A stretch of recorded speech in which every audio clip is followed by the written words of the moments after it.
বিয়ের দাবিতে প্রবাসী যুবকের বাড়িতে অনশনে বসেছেন আরেক প্রবাসী নারী। আমারে বলছে তুমি বাড়িতে আসো, তোমার স্বীকৃতি দিব আমরা। মানুষ তো 40 বছরের মেয়েও 14 বছরের ছেলেদের বিয়ে করায়, এগুলো কোনো বিষয়। ওনার সাথে আমার বাস্তবে দেখা হয় নাই, মোবাইলে স্বামী স্ত্রী যেভাবে সংসার করে এভাবে সংসারের মতন করছি। 4 বছর ধরে প্রেমের সম্পর্কে একাধিকবার টাকা পয়সা নেয়ার পর সর্বশেষ বিয়ের প্রতিশ্রুতি দিয়ে যোগাযোগ বন্ধ করে দেন বলে অভিযোগ তোলেন এই নারী। অনেক আশ্বাস দিছে, বলছে যে আমি তোমার আল্লাহর গড় ছুঁয়া পর্যন্ত বিয়ে করছি, এখন আমি চাই আমার অধিকার, আমি আমার স্বামী চাই। এসবের প্রেক্ষিতেই অনশনে বসেন এই প্রবাসী নারী। দাবি তার একটাই, স্বীকৃতি দিতে হবে, আর না হলে নিজের জীবন শেষ করে দিবেন তিনি। আমার কাছ থেকে 4 বছরের ইনকাম যা আছে তা সব তারা নিছে, এখন আমার কোনো রাস্তা নাই যাওয়ার মতন, চলার মতন। হয়তো আমার এখানে বউ স্বীকৃতি দেবো, না হয়তো আমি এখানে আমার জীবন দিয়ে দিব, আমার রাস্তা নাই, কোনো রাস্তা নাই যাওয়ার মতো।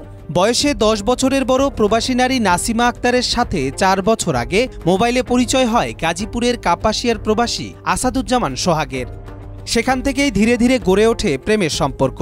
নাসিমার ভাষ্যমতে নোটারি পাবলিকের মাধ্যমে বিয়েও হয় তাদের। দেশে ফিরে আনুষ্ঠানিকভাবে স্বীকৃতির কথা দেন তিনি। এরপরে দেশে ফিরে আসেন নাসিমা। 2-1 দিন যেতে না যেতেই যোগাযোগ বন্ধ করে দেন সোহাগ। হ্যাঁ, ছেলে আমারে অনেক আশ্বাস দিছে, বলছে যে আমি তোমার আল্লাহর গড় ছুঁয়া পর্যন্ত বিয়ে করছি, এখানে নোটারিও করা হয়েছে, নোটারির ভিতরে স্বাক্ষর দেওয়া আছে। আমারে বলছে তুমি বাড়িতে আসো, যা হওয়ার কাম হইব। উনিও বলছে যে তুমি যা ইনকাম করবা আমার বাড়িতে অর্ধেক দিবা, আমি যা ইনকাম করবো আমি আমার বাড়িতে দেবো, দুইজনে মিল্লা একটা সংসার সাজাবো। তোমার যেমন বিয়ে হয়েছে, একটা বাচ্চা আছে, এখন কিছু যদি না করে এটা তো সামাজিকভাবে স্বীকৃতি পাইবা না, এরকম ভাবে ও আমার সাজা গুজিয়া বলছে, অনেক আশ্বাস দিছে।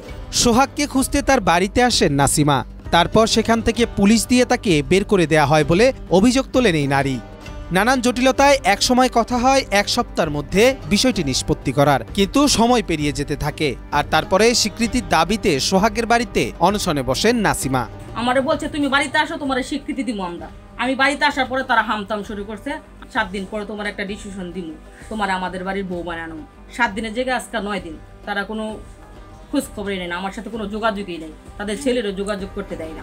সংসারের আশায় একের পর এক 4 বছর ধরে উপার্জিত সব অর্থই সোহাগকে দিয়েছেন নাসিমা, এমনটাই অভিযোগ তুলছেন তিনি। এমনকি সোহাগের প্রাক্তন স্ত্রীকে তালাক দিতেও টাকা দেন এই নারী। সর্বশেষ সোহাগের পরিবারের প্রতিশ্রুতিতে সৌদি আরবের কর্মস্থল একেবারেই ছেড়ে আসেন তিনি। আমি যা ইনকাম করছি সবকিছু তাদের এখানে শেষ করছি 4 বছর। হ্যাঁ, ছেলে একটা বিয়ে করছে, ওইটাও জামেলা আমি ভাঙছি 70,000 টাকা দিয়া। তারপরে হারা জায়গা জমিনও রাখছে, আমারও বলছে তোমার 5 গুণা জায়গা দিমু, কেউ জানি কিছু কইতে না পারে। আমি 4 বছর যা ইনকাম করছি আমি আর হ্যাঁ ছেলে এই বাড়িঘর করছি। আমারে বলছে তুমি বাড়িতে আসো, তোমার স্বীকৃতি দিব আমরা।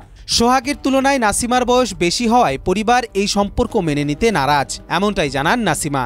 এদিকে নাসিমার অনশনে বাড়ি থেকে পালিয়েছে সোহাগ। নাসিমার সাথে সম্পর্কের কথা পরিবার জানলেও তাকে স্বীকৃতি দেয়া সম্ভব নয় বলে জানান সোহাগের পরিবার। সম্পর্ক শুধু টেলিফোনে কথাবার্তা, এটুকু সম্পর্ক, আর কোনো সম্পর্ক নাই। এখন যদি আমার পুত্র জিয়া হরে আমার পুত্রকে পুত্র লয়ে যাবো আমার বাড়ি দিতাম।